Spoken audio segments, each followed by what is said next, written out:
मालूम कि इस मुल्क का कोई फेथ नहीं है। ये मुल्क सब फेथ को मानता भी है, जो नहीं मानता उनको ही मानता है।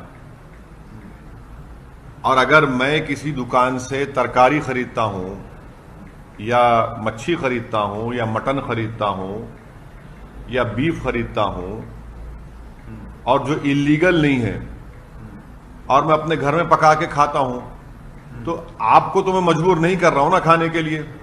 मैं तो अपने घर ले जाकर उसको पका के खा रहा हूं। तो आप ये हमारा बिलीफ है, हमारा फेथ है, तो मंगलवार को आप दुकान बंद कर दीजिए। ये कहां पर लिखा हुआ है? किसने इख्तियार दिया आपको?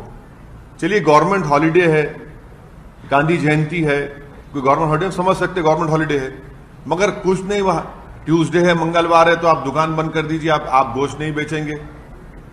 आप कौन होते हैं भाई? मेरे घर में क्या लगेगा? मैं तो आपको फोर्स नहीं कर रहा हूं ना।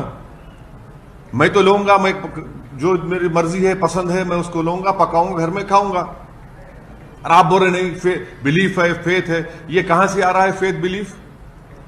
क्या इस देश को आप बिलीफ के ऊपर चलाएंगे या संविधान पे चलाएंगे? अगर ये देश बिलीफ पर चलेगा तो फिर संविधान क्यों है? निकाल दीजिए संविधान, खत्म कर दीजिए संविधान को। आप फिर एक मजाक बनाकर रखे हैं कि आप लोग, आप सत्ता में है तो आपका बिलीफ है, फेथ है। अगर यही आपका फेथ और बिलीफ है तो मेरा भी फेथ है। मैं इसलिए मैं कह रहा हूं कि ठीक है, आप फ्राइडे के दिन शराब की दुकान बंद कर दीजिए, शराब बेचिए मत आप। ये मजाक बना रखे हैं भाई। आप कैसे देश को आगे लेके जाएंगे?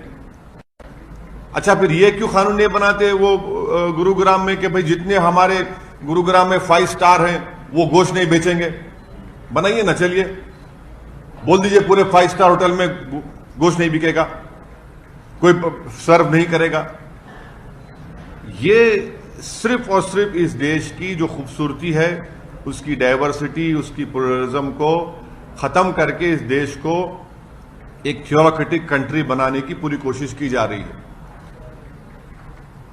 अब सुप्रीम कोर्ट का जजमेंट है कि right to privacy fundamental right है। भाई मेरा ये प्राइवेट राइट है मेरा, मैं अपने घर में क्या करूंगा, क्या नहीं करूंगा, उससे आपको क्या? आप क्यों मुंडी झांक रहे हो, उसमें डाल रहे हैं, अपना सर झांक रहे हैं मेरे घर में?